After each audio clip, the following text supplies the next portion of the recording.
All right, we are here in Red Belt Podcast with Nakapan. So tell us a little bit about yourself. Well, I got into martial arts when I was about 11 years old, and I would say why I got into it was revenge, because you always want to fight back on the bullies, but realize later on that's not really what it's all about. And been doing martial arts now. So when I was 11, I'm 40, about to turn 46. So it's been 35 years if I do the math correctly. It's hard for me to do math these days. I get hit in the head a lot, or I used to get hit in the head a lot you know. But fast forward, I run a martial arts school in Washington, D.C. We're the largest and longest running martial arts school, Beta Academy, about 10,000 square feet right there. And when I say in D.C., I mean we are in D.C. A lot of people say you're in D.C., but you're not really, quite in the capital. We're in the belly of the beast for sure. You can see the capital right from where we're at. And we've been there for now it's like 18 years we've been operating. We teach Brazilian Jiu-Jitsu, Muay Thai, MMA, pretty much all the combat sports.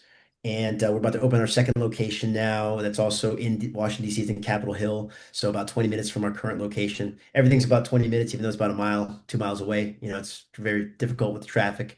And I'm still an active competitor in Brazilian Jiu-Jitsu, Judo, and in Kudo. As a matter of fact, I will be having my first Kudo fight in less than 2 weeks, flying out into Colorado Springs, the North American Kudo Championships.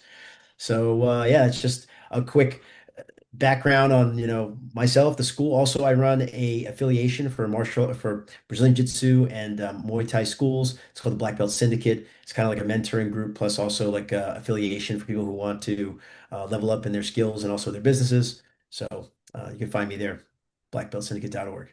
So for the people that don't know what is Kudo? Because those other things a lot of people know. What is Kudo? Right, right. Yeah, I get that question a lot. Kudo, let's just call it Japanese MMA, right? We're wearing a gi, so we can punch, kick, knee, elbow, we can even headbutt, we can throw, we can ground and pound, we can submit.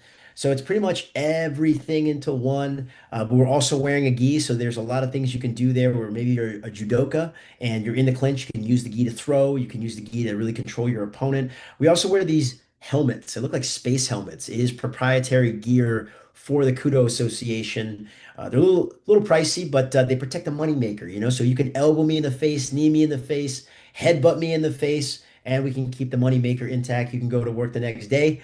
So that's a lot of where the protection comes from. Not to say that it will totally protect you from concussions. There's been plenty of knockouts with the helmets on, but they do at least help to reduce some of that shock and allow you to compete, which is the goal of Kudo is to closely simulate a real fight. That's really the goal of it, right? But Kudo itself means the way of the open mind. So it takes all different types of styles. We're seeing a lot of adaptation from Brazilian Jiu-Jitsu. We're seeing Muay Thai. Initially, it was Kyokushin Karate and Judo coming together, but with its rule set, you can basically adapt pretty much any type of martial arts style, kind of going along with Bruce Lee's philosophy of take what is useful, discard what is useless, and make it uniquely your own. So to do Kudo doesn't mean you're like a Kudo fighter. You are Kudoko, which is a practitioner of Kudo, but you could have multiple martial arts backgrounds and try to bring them together.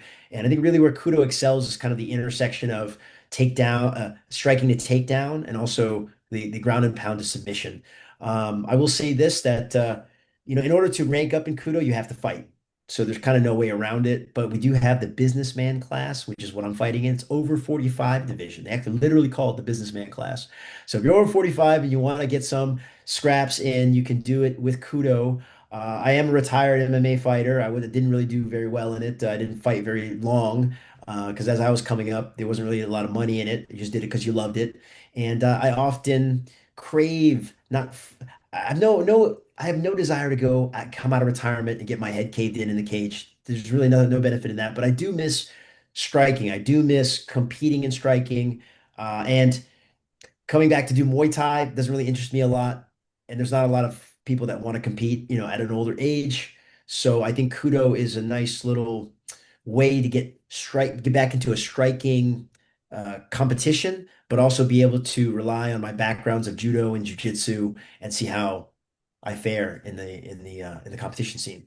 So that's kind of the long roundabout explanation for Kudo and what it is. And I think that when I first discovered jujitsu, it reminds me of that time, now that I found Kudo about 2 years ago. I actually found it during the pandemic. I found a video about it, and I was like, man, when the world opens up, I'm gonna go ahead and do that. And so we're an affiliated school with the USA Kudo Association. There's probably maybe a handful of schools, maybe 8 or 9 schools in the United States, but it is very popular in Japan, in Russia, in Eastern Europe. They have a very rich um, competition background there in Kudo. And so I'm hoping that this will spread in the United States and give us another way for us to develop martial skill. So you're also pretty successful in BJJ, right? Yeah, I've competed in jiu-jitsu pretty much since I first discovered it in 1995. I discovered it earlier, obviously, watching the UFC and Hoist Gracie, but I've competing for a pretty long time. I've competed against a lot of different people. Matt Hughes, we went when he was the champion. We had a couple of rounds and some grappling. So, but now, I'm a little bit older, and the IBJJF and the ADCC offers you the masters divisions, people who are aging but still want to compete.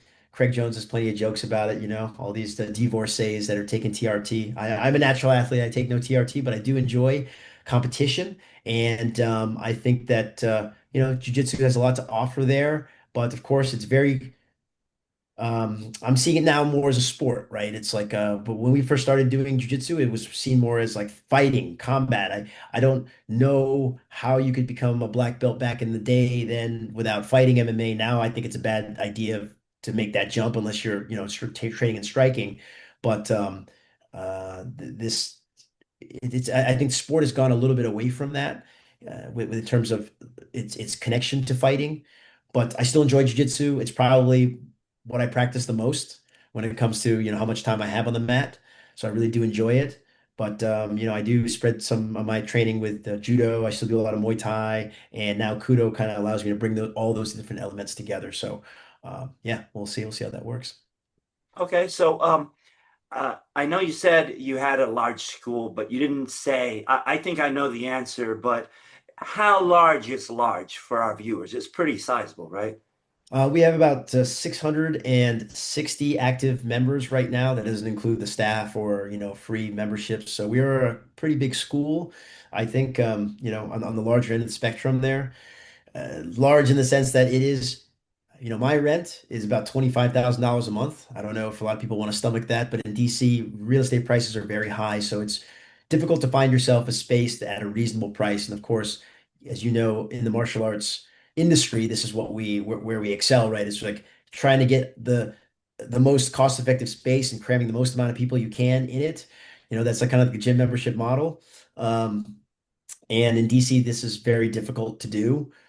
We're lucky enough that we got in here and we got ourselves a nice spot. Right now we are, what'd you say, a mixed use building, right? So there's perhaps some retail spaces across where you have glass and you can see out. We have a doggy daycare there. There's like a women's YMCA, and then we're in the basement. So we have about 100 square feet on the retail floor.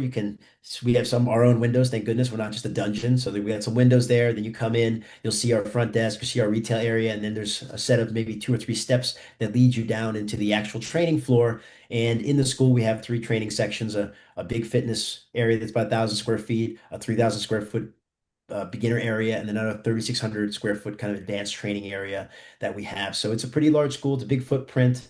It's kind of a strange footprint because it goes across and really has no other uses. Initially, they wanted to put some kind of like gym in there or like a restaurant, and it just didn't really fit. And so we're like one of the few uses that really fit this space very well.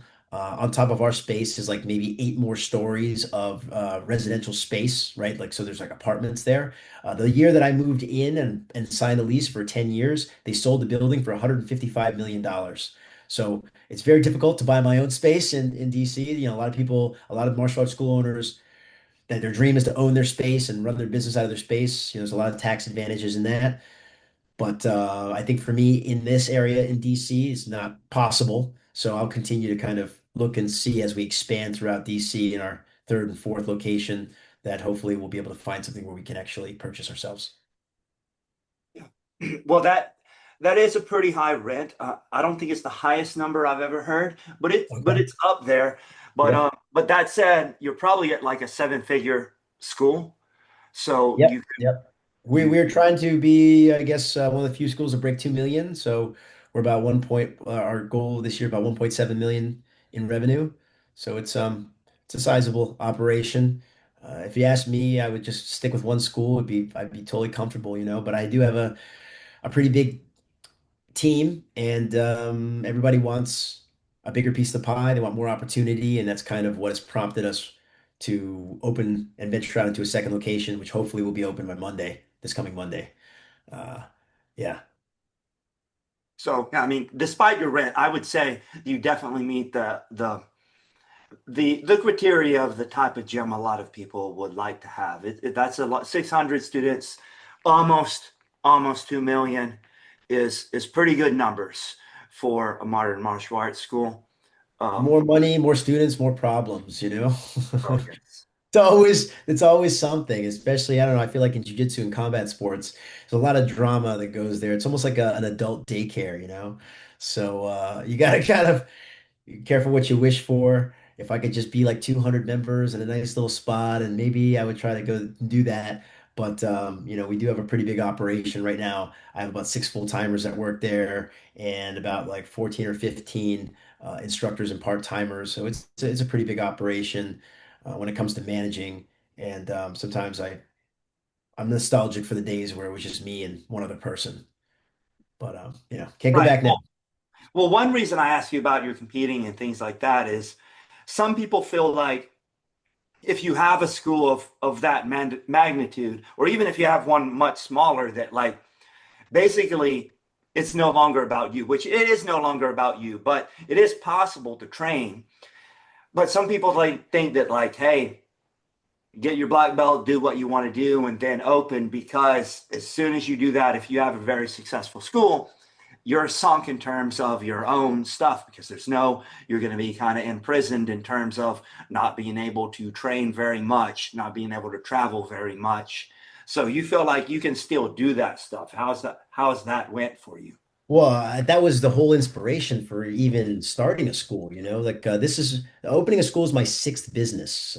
You never see my cousin Vinny like six times a charm, you know. I had plenty of other things that I was doing. I had a a government contracting company we call them Beltway Bandits out here in Washington, D.C. There's lots of them. They're always trying to just get connected with some kind of, you know, government gravy.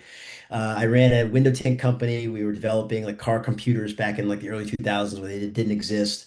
I ran a tax consulting company. I had a real estate investment company. I did a lot of different things. I failed, and that was important to do because, you know, I had to see all those different failures. And at the same time, I was working as a controller or the director of finance for two or three companies. I was very lucky that when I got into work in the accounting field. I was a corporate accountant, and I found many small businesses that where the CEO I was working very closely with, and they would mentor me. And you know, that was always my goal to figure out how to be self-employed or self-sufficient, so to speak.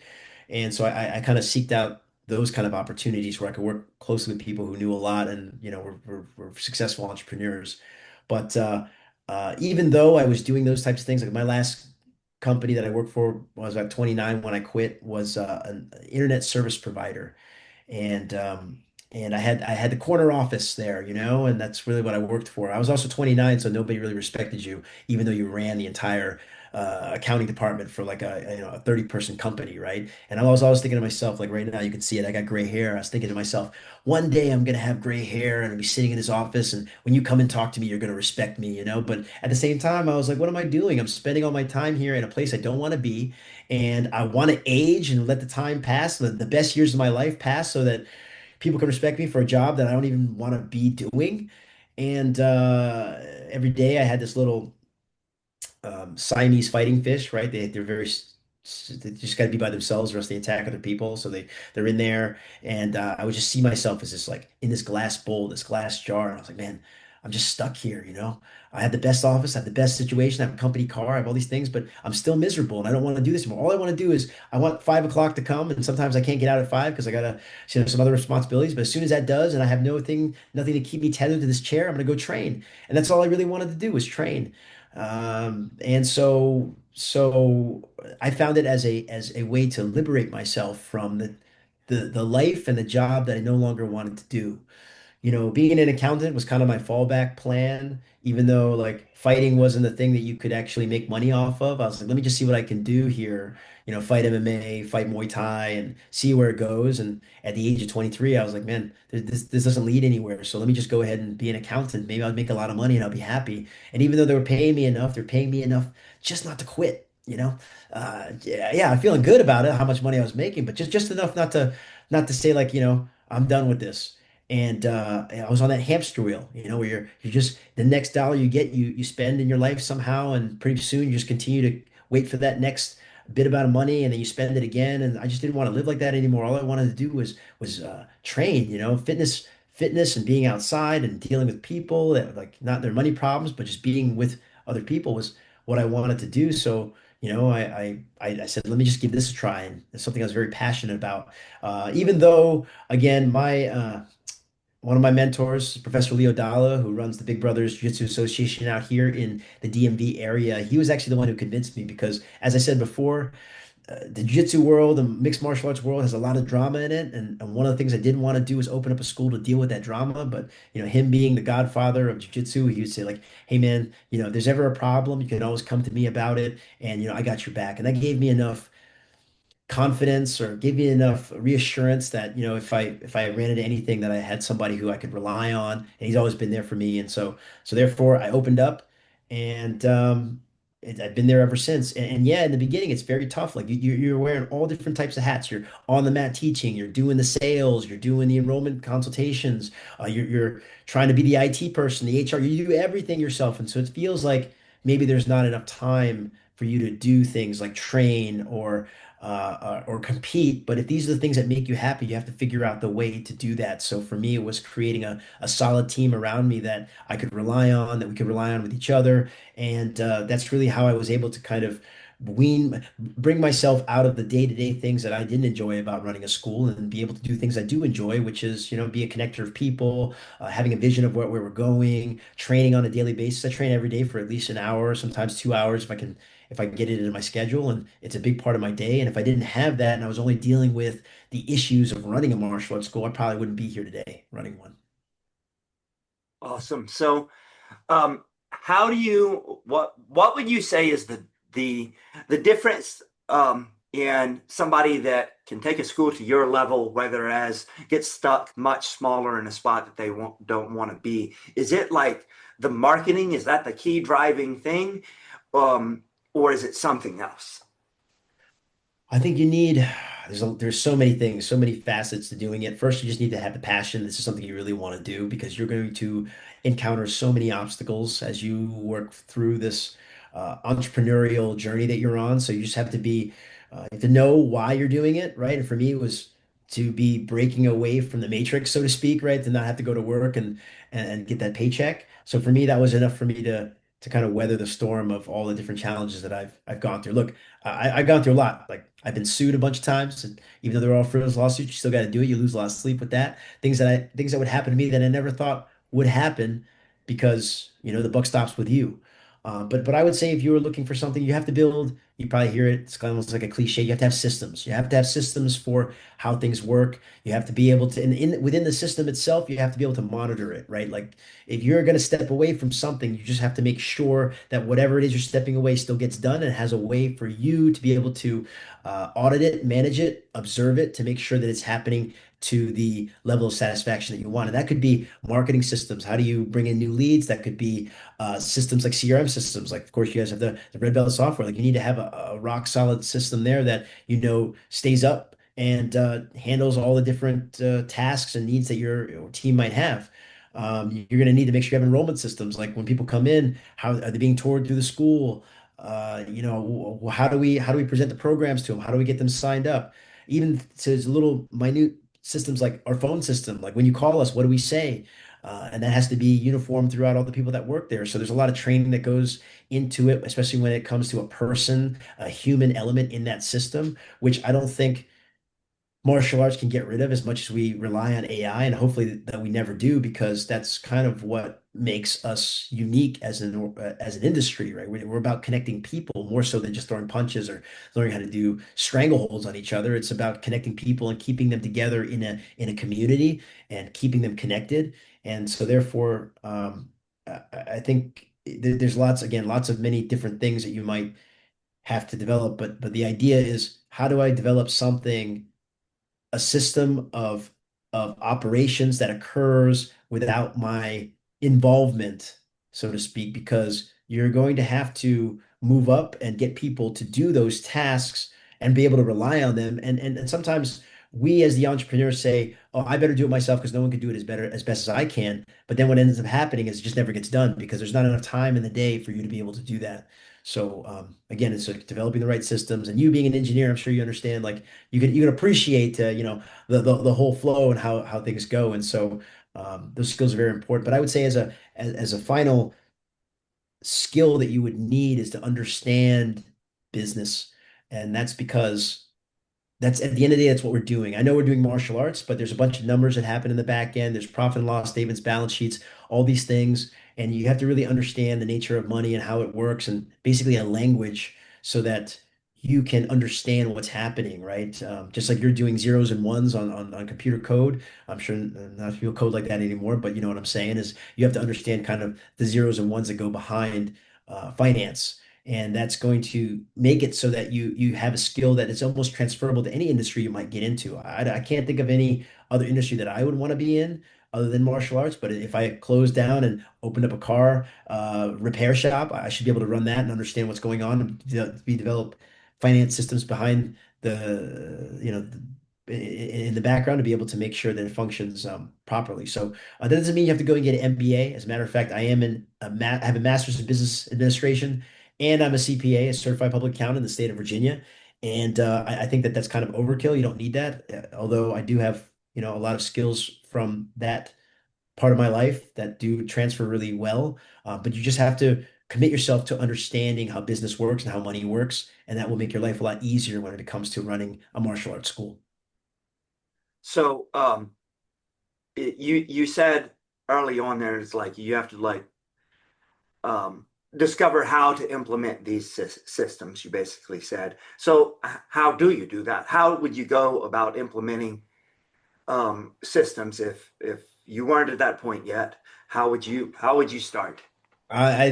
First, there's just two ways I implement a system. One, what is causing me the most grief right now? What is taking up my time that could be better used somewhere else, right? So that's kind of like my low-hanging fruit because if I can free up more of my time, then I can dedicate that to developing more systems and deal with something. So here's an example. For instance, we deal with a lot of, and it may not be my problem. It may be somebody else's problem. So our operations manager, let's call him the program director. The program director obviously deals with enrollments, they deal with accounts, they deal with problem accounts, they deal with questions that the members have, they deal with quits. And so a lot of times we get to quit, right? Somebody wants to quit. What do we do now? So they talk to an instructor, they talk to the front desk. Some things don't get handled very well. There's a lot of there's not any continuity of that information. We don't have anything documented. So easy. We're like, how can we get together and solve this problem? Let's develop a Google form. So now we have everybody who ever mentions wanting to downgrade, upgrade, cancel, freeze their account, they fill out this form. The Google form is collecting information as to why they even want to make that request. Are they moving? That financial difficulty? Are they sick? Are they injured? So we're collecting all that information. All that gets put into a system that gets audited, so we know that each individual request gets handled and each individual gets closed. Each individual case gets closed, and so now there's continuity of the case. There's a way to now get the request off of the training floor. The instructors don't have to be that person anymore that deals with membership. They just go to the front desk. Front desk, hey, fill out this form, and now there's documentation of it. They can't say, hey, I told the front desk person they didn't do anything about it and I got billed again. So, there's just like a lot of it is problem solving, and maybe it's problems you didn't think you had before, but the problems will be what's creating the most um, uh, use, what's wasting the most amount of my time, where can it be used better, how can I free myself from this, or how can I free this person from this problem and free up more of their time. And that's usually where I want to put in new systems, but also at the end of the day I have to be able to monitor that system for accuracy, for completeness, and that's part of every system is a feedback system so that I know and understand that what I'm putting in place is actually working. And as much as some of these things do take like a day, that would be great. Most as oftentimes these things are like 3-month projects, because you have to test them over time. You got other things happening. So having a system for bringing up new fixes, new projects, and also certifying that, yes, this is good to go and now we can run it. Like that's a system in and of itself, right? It's almost like calling a meeting to have a meeting, which is like the worst thing I could ever do. I hate those meetings. Like, let's have a meeting so we can talk about when we're having more meetings. But anyway, I digest. So that's just an idea. That's how I go about solving a lot of problems. Of course, there are some basic things that need to happen in a business for it to actually be a viable business. But as those things are, the core functions have been put into use. Now it's all about how do I get efficiency, right? And that's really like my overall goal is to get the most efficiency out of every single system, everything I'm trying to do. So the fixes that I'm bringing to the table should be doing that. And sometimes what's not efficient is fixing something that isn't broken, right? Or something that could be better, but it's not really freeing up the time that we need, and it's not really effective. So that's kind of going back to what should we do, right? What should we focus on? Things that free up people's time, free up the problems that we might be encountering. Do you think it's possible to copy systems from other successful school owners or masterminds or groups like that? Or do you feel like that it's something you kind of have to piece by piece develop your own for it to be effective? I think it's hard to say that there's a one size fits all of anything, right? It's because circumstances are always different. Maybe it's geographic region, maybe it's type of martial art that you teach, maybe it's demographic of people that you encounter. There's so many things, so many variables that you just can't account for. But at the end of the day, I do appreciate if somebody has already solved the problem for themselves, for me to at least understand the framework or what they've created. That's very helpful because at least it gets me if I can't take it and deploy it right away, which some things can be done that way. And I think that's gold right there. If you think it can happen, then let's go ahead and do it. Right. But a lot of times it takes a little bit of tweaking, a little bit of re-engineering for yourself. And through that process too, you learn a lot better what it is you're actually deploying. And so as much as I want to plug and play solution. I don't always have that, and I just got to be prepared to really test it for myself. But again, I always appreciate somebody else's solution because I don't have to reinvent the wheel, so to speak, right? So it really does give you a leg up, and it really does uh, accelerate the arrival to a solution. So anybody who can bring any solution to the table, I'm willing to hear it, especially if it's a problem that I have and a problem that's keeping me up at night. So for a location your size, so even if you have your percentage churn really low, it's going to probably still end up being a large amount of people that you have to replace every month. Sure. Yeah. Yeah. And so, what are those numbers like for you, and how do you get enough people to replace them month over month? Well, let's see. I can't say what the industry standard is because the industry standard is not having a standard, right? A lot of people don't even know what their own numbers are.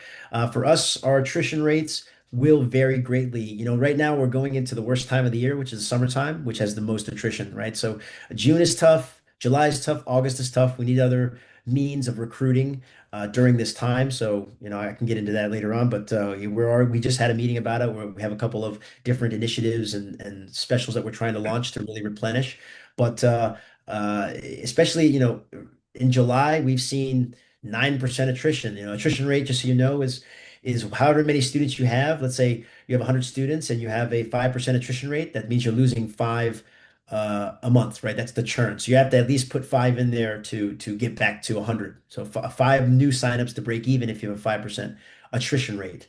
For us, our goal was to get us below 5%. We're just about 5% most of the time on a moving average.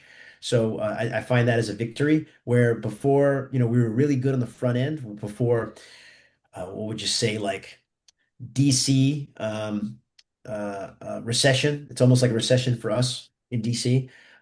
We were never really concerned about the retention, about the keeping them involved in the program.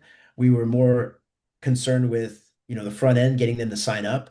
But now our goal is retention. So getting a under 5% retention rate is our goal. So at let's just call it 600, five, that's times six, that's 30 students a month that we have to sign up in order to break even, right? So that's a lot of people. So really, we spend a lot of efforts marketing, and as much as we all like easy solution we can throw a lot of money at, like Google ads, Meta ads. I don't spend a lot of money in running ads. I don't think I get the best lead quality when it comes to that. Really, for us, we focus a lot on referrals. We focus a lot on face-to-face grassroots marketing, 1990s level marketing. For a while that was really good. Like digital marketing is. I'm not saying that we, never do it. Don't do it. There's something to be said about keeping a good social media presence, but we don't rely on that really. What we rely on is of course delivering the best experience we possibly can for our students and for them to tell their friends and family, because that's the best compliment that we can get as an organization is the referral of your friends and family to come train. And of course, if you bring somebody in to train, you're more likely to stick with training, right? Because now your brother's training with you or your friend is training with you. You're more less likely to quit. So these are areas that we really try to focus on and try to get as many people as we can through that, but it's always a challenge. And of course, I think combat sports is also very difficult. It's not made for everybody, although I say it is for everybody, and I feel it is, but not everybody has the mental fortitude to take their or have the ability to leave their ego at the door, so to speak. You hear that all the time, right? And so there's a lot of reasons why people quit. I think the quit rate in combat sports is a lot higher than traditional karate. I think it's more difficult, more tired, and more difficult on the body, more difficult on the mind, and therefore, has a lot of value if you're able to stick with it. So I think it's hard to say. I don't really know what an industry average in combat sports is, but I would say for us, our job is to keep it below 5% if we can, and as a moving average across, because as you know, summertime and going into the holidays is very difficult for our industry. So for that, you were saying that we could talk about later about like different ways. So maybe now is later. Oh Uh, yeah, yeah, sure. Different ways that you were marketing, and you did bring up referrals. So what do you do to get those also, and what percentage of that 30 to, if you're up to 9%, so you're up to almost 60 people you need, Yep. right? So what percentage of that can you Well, actually sustainably get to from? 5% would be 30. Is that, Mhm. am I But wrong? you said not that you are up to maybe a 9% right now, I think. Well, no, no, no. I would say at times we've experienced a 9%, Okay. depending upon the month. But overall average is about 5%. Right. But Okay. we've seen spikes. Like July is definitely a time where the spike happens. We do have kids, right, training with us, and a lot of times kids do other sports or they just, it's summertime. So people go on vacation. So there's always that issue with July. But generally we look for a steady 5% across the board. I'm sorry, your other question was what are we focused on to try to get to try to bring more leads into the door. Yeah. So we revamped our referral program. Again, this is a solution that was given to us by Hanchi Dave Kovar in in the Satori Alliance. We're over at the where I met you at the conference, and they were like, "Hey, we offer $100 for sign up and $100 for the person who gets signed up with them. Right? The referral, the referee, and the referrer both get $100, of course, on their second month, so they make sure they make the payment and it comes through. So we've gone ahead and said, hey, look, we used to do $50. Now we're just going to go ahead and double it. We're going to be very aggressive about signing new people up, especially because we have a second location opening. And of course, you do get some economies of scale through that where, now the second location can piggyback off of the same campaign that we're doing. So it's really a campaign to get it out there. We need the instructors to talk about it. We need some signs up. We need some marketing systems that we set up. So basically, we have a QR code. They're in our handbooks. They're on some posters where if you're already a member of the school, all you have to do is scan the QR code. You enter your name, you enter your friend's name, you enter your friend's email, and then what'll happen is the system will send out an email to that person and say, "Hey, Brian, your friend Nakapan thought that you might be interested in taking some martial arts classes. By the way, we have this promotional offer for referral program where you get $100 towards your membership. All you got to do is fill out this form right here, and somebody will call you and get you scheduled for your free trial, or you can schedule it yourself." So we've gone ahead and really tried to develop the campaign around the ultimate referral program, as we're referring to it, and the systems around it to make sure that they operate as seamless as possible, that we get as many people to refer as possible. Sometimes, like as I said before, there's always the shiny object. There's always new things out there about how you should be advertising, and we just often forget about the things that work the most. And those are the things that, word of mouth and referrals are the best types of students you can get. So we just forget to do those things. And for us, our referral program. Just I know I ask instructors about it. I'd ask the people, oh, I don't know. I forgot. And I don't want you to forget. I want you to know all the time that if you bring somebody in that, you can get $100 off your membership and they get $100 off their membership. And I think it's the easier and simpler it is, the easier it is to communicate. So we want to be able to communicate it. We want people to know about it. We want people to remember it. We want people to recommend the school. So that's definitely an area where we focus. Now, an area where it's more digital marketing that you could really focus on and that we've really spent a lot of time on is trying to be the top of AI search, right? And we spent the last 18 months on a campaign on trying to do that.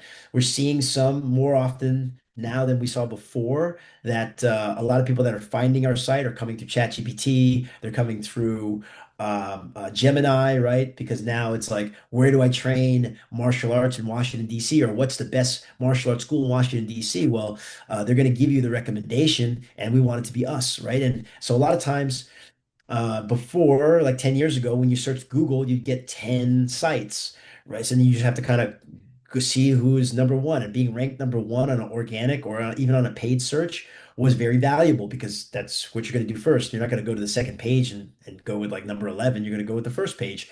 And now you're seeing that you're not even seeing that anymore. What you're seeing is a AI curated response to your question. It may only include one or two locations, and that's it. And so, therefore, how do we get recommended by the AI? How do we get to the top of that search? And I was extremely uh, just that was my like number one goal for a long time was how do I do that? Because if I can do that first, and where the whole world begins to adopt AI search, which I don't think is a great thing, but it is happening. Google has already decided to do that, right? That's what you're getting instead of the 10 sites. You're just getting one curated response. Then you're going to be ahead of the game, and it's going to be hard for people to catch up with you. So that's one area that we really focus. How did we do that? Well, the AI is searching for a human experience, right? They want to understand how can I what is happening with the business, and how can I generate the right response for my users so they think that it's also there. And so we've really focused on reviews. Reviews for us are really, really important, and we'll ask everybody for a review. There's not a bad time for that. I'm sorry if that sound is coming through the computer. So that, and not just a review, but a keyword rich review, as much as you can, mentioning the things that we do, Brazilian Jiu-Jitsu, Muay Thai. And so we want to make sure that we get as much keyword rich reviews as possible so that we can respond to it with a keyword rich response. But even more important than that is to get a picture. If a person who is at your establishment posts a review and a picture of them at the establishment, there's so much metadata that's in that picture as well. That basically like 10x's the review, and everybody's like, oh my God, like this is what I want. So it really does play a big part in getting ranked up, not only in, say Google, if you're using Google reviews, that obviously helps you on that platform, but it will help you on other platforms too, because AIs are always combing and scouring the internet for relevant information so that they can process it down and give you that one paragraph response. And the more that we can get information out there about our location through reviews, through Yelp, Google, whatever it may be, the more likely that the AI will respond to us. And there's also a bunch of other things you can do too to make sure you get to the top of that. But that's one thing that we really focused on. So everything that we did was a campaign around getting more reviews. When we had a fight, we would say, "Hey, here's a raffle. We're giving away this, and in order to do that, you have to leave us a review. We'll give you a raffle ticket. If you leave us a review with a picture, we'll give you 3 raffle tickets." So that was all about getting as many as many pictures on your reviews as possible. Yeah, that's by the way, when the new, I'm agreeing with you that the AIO, that the basically optimization for AI is the new SEO, but Yep. the reviews also help you with SEO. So Oh SEO yeah, isn't all the way dead, right? So sure, sure. it's still relevant. So everybody's always like, oh, this is dead. The email marketing is dead. This is dead. That is dead. Well, it's usually not dead. It's just there's a Yeah, new thing that's like maybe getting a lot more attention. And AI search definitely is trending upward. Google's getting, um, I forget which month that is. It was their first month in decades where they got a trending down in search volume. yeah, So it's yeah. like Though they are a top AI platform also with Yeah. Gemini. I think they bought Claude also. So I mean, Did they Google's really? not out of the picture. Um, Yeah, it's a war right now for our information. They are definitely fighting this war. yeah, well, And they're positioned. They shouldn't be like Blockbuster should have been the next Netflix because they had better positioning. So I don't really think Google's going away. So I don't think you got to sell your Google stock just yet. Um, but um, but yeah, looking into how to optimize for that, like the the the reviews and picture reviews are a great tip. 100% agree with that. We all could probably do more with that. And anything sometimes. anything you're putting out there with stories and successes is always good, no matter what. Oh yeah. Oh yeah. Yeah, that's how we treat our social media, more of it as like a glimpse into what we're doing and try to get testimonials and really that just, can only help you. So those are two things. Are those are your primary things? I know you said you are spending on ads, just not We're a lot. spending just not a lot, a couple $100s. Some people spend thousands of dollars. We don't Yep. we don't spend that much. It's hard to track sometimes. The convert. I mean, it's easy to track the conversions when it comes to how many leads you're getting through there, but then it's hard for us to kind of make sure that they're actually converting and becoming members. And a lot of times you're just getting interrupted with whatever you were doing like if somebody, I'm not saying don't do it. I know a lot of places do it, like meta ads. But oftentimes you're scrolling and you're just doing something else. And here's a martial arts thing. You're not really searching for it. You're not requesting it, right? This is kind of like interrupting whatever you were doing, and hopefully you'll drop what you're doing and think like maybe martial arts is a cool thing to do, and I'll click this thing and put my information in there. So I find that the lead quality is not as good on it. But I'm open to all things. And if I had infinite amounts of money, of course I do everything. But as you and I both know, we have limited resources, and so we have to really invest them into areas that produce the most. For sure. Um, so you said you did little grassroots marketing events. So that's just like booths at places, or Excuse me, booths at places. We just did a Thai festival booth actually this Saturday. Saturday, yeah, had a Muay Thai demonstration. But of course, if you just get people to sit around, that's all they're going to do is sit around. Right? You're your people too. So for us, working a booth is, hey, you want to get a free week of training in Muay Thai or Jiu-Jitsu? Step right up, get 30 punches in 20 seconds. Let's see if you can do it. And so then you got, excuse me, getting over a cold. Excuse me. Now you got a line of people. We all like lines, when it comes to like seeing that other people want to do it. Now we got a line of people doing the thing. They're getting a little workout. They're hitting the pad. They feel like they accomplished something.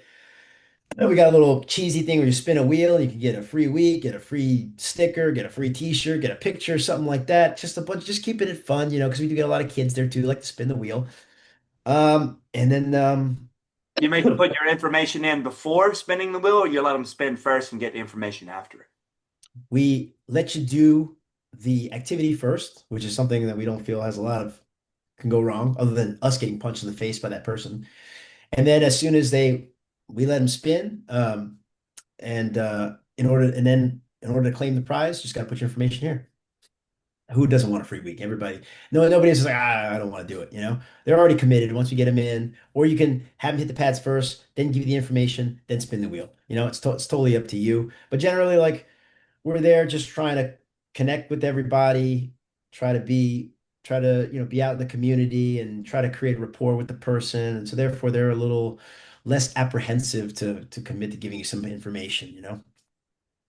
So one thing that seems like there's a little bit of controversy among leaders in the martial arts group is like, should you offer longer free trials like that where like there's the offer of hey free private lesson, free consult, free class. Those are things where that are setting up a 1 day close, right? And so you can do a 1 day close off of anything, but it comes off as like if you're too pushy, if I offered you a free week and then I'm like really incentivizing you to sign up on first day, it comes off as very bait and switchy. So do you like longer offerings like that? Is your standard free week? Um, No, the free week is what we'll do. We'll offer at these types of events. We have a free week and a free day, free class. Generally on our website, if you go to our website, it's all about a free class. And I think that you can sample you can get a good idea of the experience just by coming in one time. I don't like a free week. I think it's just I have to track this person down, you know, and it gets harder when then you got like 20 people, 20 different people doing a free week. It's hard to track everybody down. There's no really urgency to sign up. I have to see, look, at the same time, I know we have great experience at our school. I know the power of martial arts, and in my own life, it's been life changing. I don't know what I would do without martial arts.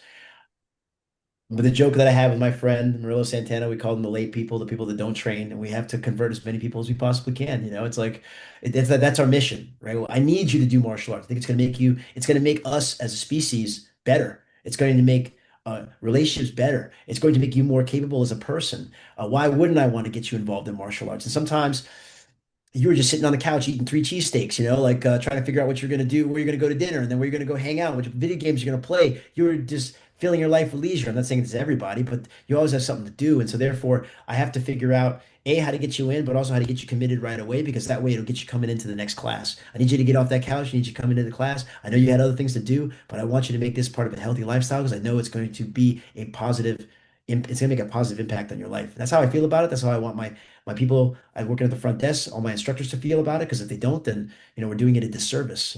And so we all believe it. It's our mission. That's what we want to do. Our mission statement is martial arts brings power to people, right? And so it's our job to make sure we connect as many people with it as possible.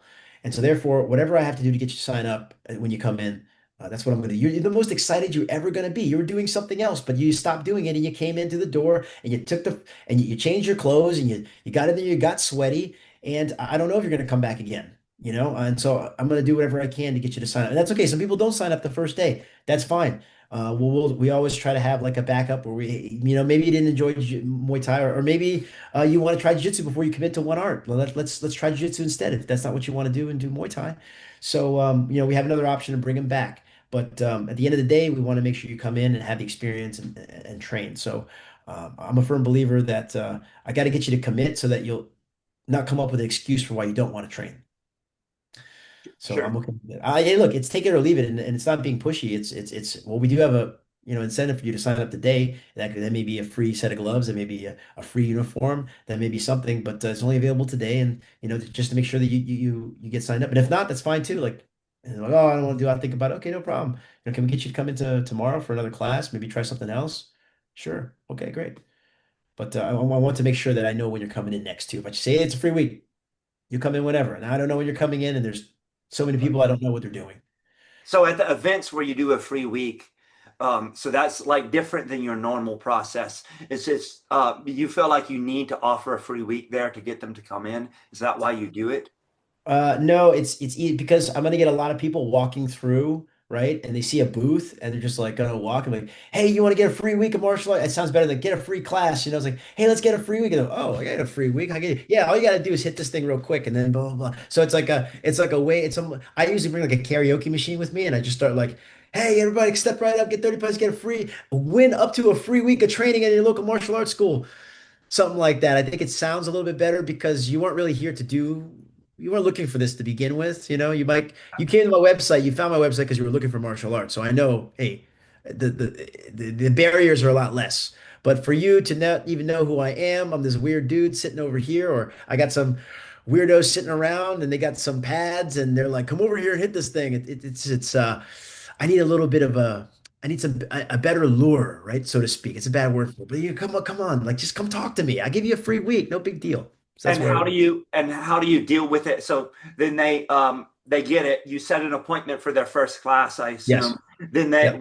when they come into that first class, what happens? Do you still try to sign them up on the first class, or Yep. Sure, can sure. So it's going to be a little bit more of you need some better incentive, and it could be a lot of different things. We've tested a lot of different things in the past. Right now, we're going with the free. If you're in jiu-jitsu, you got to drop $150 to get a gi. We have a great supplier, so we get pretty competitive prices. So it's like we'll give you a free gi if you sign up today. How's your class? Great. You think about signing up? Yeah, I'd love to sign. Okay, great. But if you sign, we have a deal right now. If you sign up today, I'll get you a free gi. It'd be included in there. If not, and it's like, well, how much are the gis usually? Well, they retail for 150. I'm sure you get something on Amazon. I don't know if it's going to fit or not, but we recommend you get something here. I was like, oh, hey, if you're interested, if you're even a little bit interested in something you may be a little bit on the fence, this might take you over the fence. So while it's a little expensive, it's something we have to do during the summertime, and it's also something we have to do. I don't say it's summertime. It's something we have to do towards the end of the month if we're not making our numbers, and also something that we have to do for people that have a longer trial that might come in.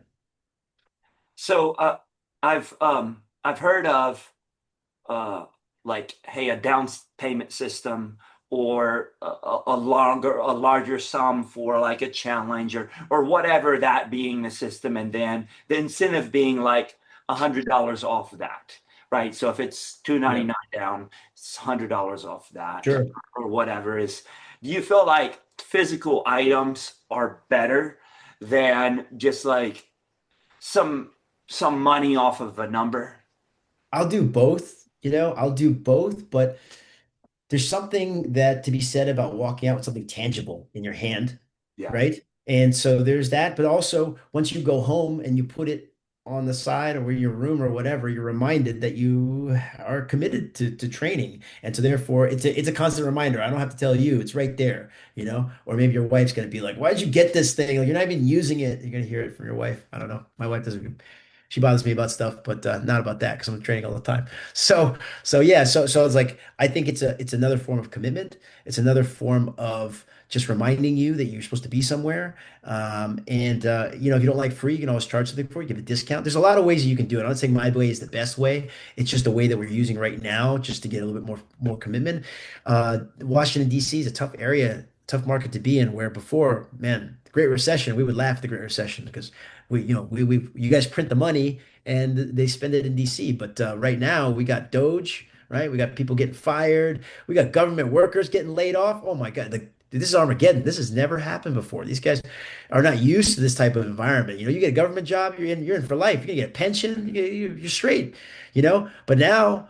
Everybody's on the chopping block. Nobody knows if they have a job or not. A lot of people are preemptively moving out of the district because they don't know if they're going to have a job. This is unprecedented for our area. We've never experienced this before. Every single recession, every single even financial crisis, we just weather the storm because we know we got jobs, people got money, and they're spending it. But now it's kind of a different story. And also the government shutdown that we just happened recently has also shook everybody. Like not only am I not sure I have a job, but I'm not getting paid right now, and everybody's going to work and not getting paid, right? So how can I sign up and commit to anything if I'm not getting paid? They said I'm going to get paid after they passed this bill.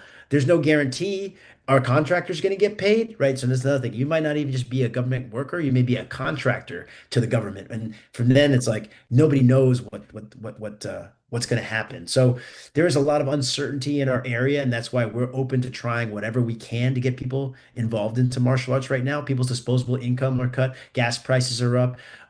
There's a lot of uncertainty, so we're willing to do whatever we can to get people to commit. Now, that being said, I know once they get involved in martial arts, it's going to be positive. As I said before, you're going to have friends you never met before. You're going to get in amazing shape. You can learn a skill that you can use in other areas of your life. I don't see any downside in it. Okay, so other than potential injury, right? But we try to deal with that early on, and so therefore, I'm confident that we're doing them when I say them, the people that are not training, we are helping them out, and we need to get more people connected. So I'm okay with doing whatever we can do to make it enticing for you to sign up today. So for your staff, do you do things to entice your staff, like sales commissions, things like that? Or is just goals or like, It depends. It depends who you are. If you are the front desk staff, we will incentivize you with commissions. There are the levels of commissions that you get depending upon how the person signed up. Whether they signed up on the first day, there's a bonus. If they paid in full for the entire year, there's a bonus. But of course, we also have a checklist and a Google form that has to be completed for every single person that signs up to make sure that everything is done, right? So like, did you take their picture? Did you upload it in the CRM system? Did you create the account of the system? Did you close out this and that? So all those things must happen in order for you to get your commission, but that's just there so that we know at least have some level of confidence that those tasks are being accomplished. Of course, in the back end, the program director has to audit every single sign up that goes into the system that it was done correctly. A human error is always when it's human input, there's always some potential for human error. So that needs to be checked. Now, for my management team, the people that are more senior, the people that have been here longer, or the people that have a bit more responsibility, like the chief instructor, the program manager, the general manager, they also have what would you say, a bonus structure that is consistent, that adjusts with how well the organization is doing. So they have a financial interest to also do that. My daughter is coming in here. I apologize. So there is a at least something that entices them also to further the business, right? So and I think it's been very successful. And there's not something for there's only a certain amount that we can carve out to that, and that's also kind of the motivation to have a second location. So okay, now we can have another manager there. We can promote people to that second location, and they can also benefit and be able to build off of um, the benefits and the financial rewards that we get from that location as well. So we're getting close to the end of this podcast. Unfortunately, this was a good one. Is there any like one, if somebody is like, hey, this is a lot to develop systems, it's like, is there any like quick win where they can, if you were going to give somebody that like needed a boost to get some success quick, do you have one thing that you would have them go do? Would be your what is your enrollment process? That's going to be really important, right? Or that could be an area, or I would say, what is your protocol and your system for following up with new leads? Like, we always want to get more leads, but are we doing everything we can with what we have? And I think that often falls by the wayside, right? Oh, I just want more, but I'm not following up with the people that I know that I have. Right. So having a solid system for that. What happens when the new person comes in? Are they getting toured through the school? Is there baby, I'm in a meeting right now. You too. So apologize. She saw us like to hang out. That's also the benefit of being employing yourself is you're home most of the time. You can have control of your own schedule. And for me, I'm home all the time. So, but yeah, so I would say those are the biggest areas where you could really benefit is having a solid system for enrollment. I know sales is a bad word in our industry, right? But like, what is your system for sales? What is your enrollment system? Are we saying the right things to these people when they call, when they come in? Are we being as friendly as possible? Are we touring them through the facility and having them understanding what their goals are and seeing how training martial arts and being in our facility can match their goals as best as we can? And I think that's we forget about that because we're busy on the mat, we're training. Somebody calls us, they come in, what do you want? Oh, you want to train? Okay, great. It's this much, do you want to sign up or what? What's the experience? And really we only have one chance to make that first impression. We want it to be the best we possibly can. So if you have, I would say the average martial arts school, there isn't a lot of places to walk on a tour. So I've heard the term tour my entire martial arts journey. Yeah. And so what is your opinion on like how do you do a tour if the second you step inside the facility, if you can see the whole thing from where you are in the door, how do you perform that tour in a way that's valuable? Oh yeah, like I would try to figure out why did they come to do martial arts, let's say they wanted to get in shape. So my tour that I'm going to give throughout the school are going to be talking about some of the different features or things at the academy from the lens of how does it help them get in shape, right? So you're coming over here, let's say you're doing jujitsu, um, and it's we have these are the mats that we're going to be training on. You can see a lot of these exercises that we're doing. We get in excellent shape. I know the shrimp is a funny thing they're doing, but they're developing a certain skill there, but also developing certain muscles in a certain way. This area over here is our pro shop. We have gis. You're going to need a gi for class at some point. Right now, today you won't need one, and when you first start, we can train with just whatever you have. But eventually, you might want to have a gi, and so this is the area where you would come to, check out the gis. Anything for us, we also have like a little like wall mats or like a cage area. It's like, okay, over here, this is the cage, or this is the wall mat area. Some of the takedowns that we use, we use them against the cage, helps you understand how to take somebody down, but also it's really grueling. Get an awesome workout being like pushed up against the cage, trying to figure out how to free yourself from it.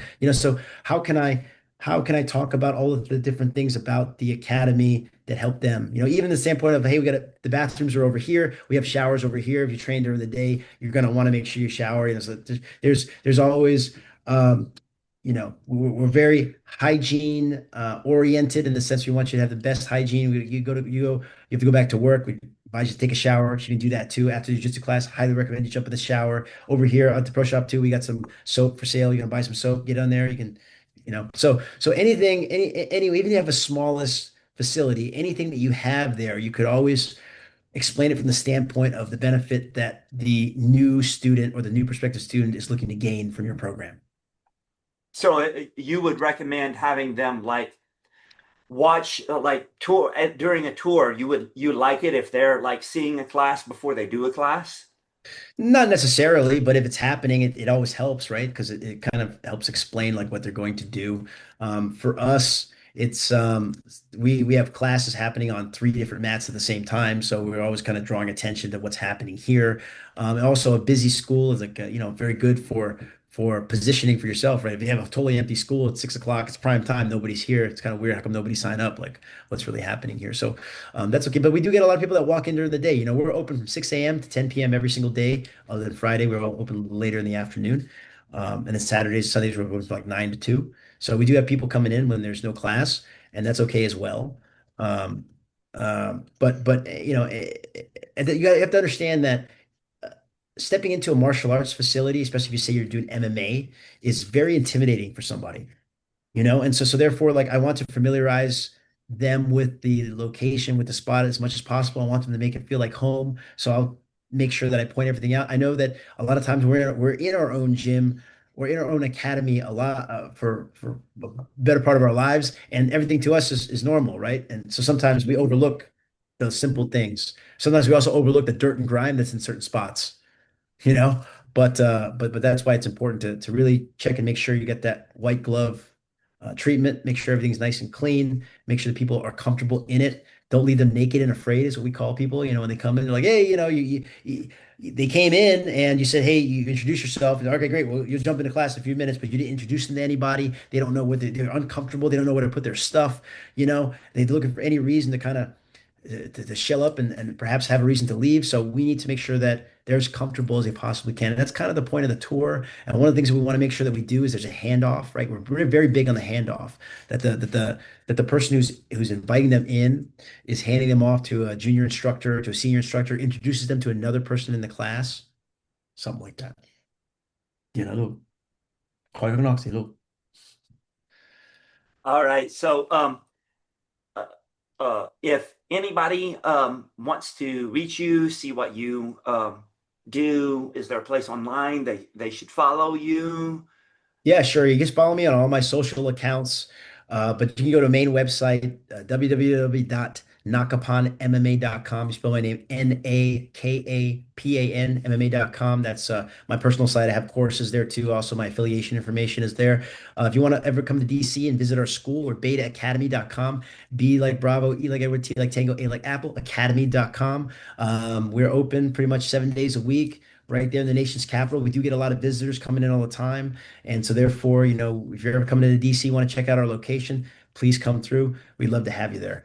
I would say also one more thing, like trying to make your location as unique as possible. That's the beauty about being a small business. It's like nothing else is like you go to McDonald's, it's like, I'm in a McDonald's. I know what I know. I'm in a Chipotle, I know what to expect, but we can curate our spot any way we like. We want to make sure we have the great experience. When you come to our school, we have a martial arts museum in our location. So we have different relics in the martial arts. We have pictures of famous legends in the martial arts. We have little things so you can read more about them, QR codes you can scan and learn more. And so therefore, like when you come into our spot, it's a whole experience. That's what we're looking for. And I think that's where, all you martial arts school owners out there, like this is one of the few things left for small businesses for us to be able to really show what we can do and also, display the importance of martial arts. So really take pride in your location, make sure it's clean, make sure you represent well. We're all ambassadors of the martial arts, and we can either, make a bad experience for somebody and then they never do martial arts again, or we can make it so that, they have that amazing aha moment that changes their life and they stick around forever and make a whole bunch of friends and do it for life. And we end up like you and me, right? This is all we want to do, and everything else we're building off of it is off of martial arts. I'd never trade this for the world. Awesome. Uh, Thank you so much for being here. And do you have any other closing thoughts? I know that was a cool closing thought. Any other closing thoughts? No, I'd say like just the very fact that you and I got together, we hadn't met each other before, but we met each other through martial arts. I think that just shows the power of connection that the martial arts has, and I'm really happy to have met you and glad to connect with you, and hopefully we get to train with each other one day and learn more about each other. And I think that just shows you what the power is, that you can just make new friends through this great thing. And there's not many things that connect us anymore. Actually everything that's in there is all about driving us apart and living in like our own little silos. So it's important about making human connection and getting closer together. Awesome.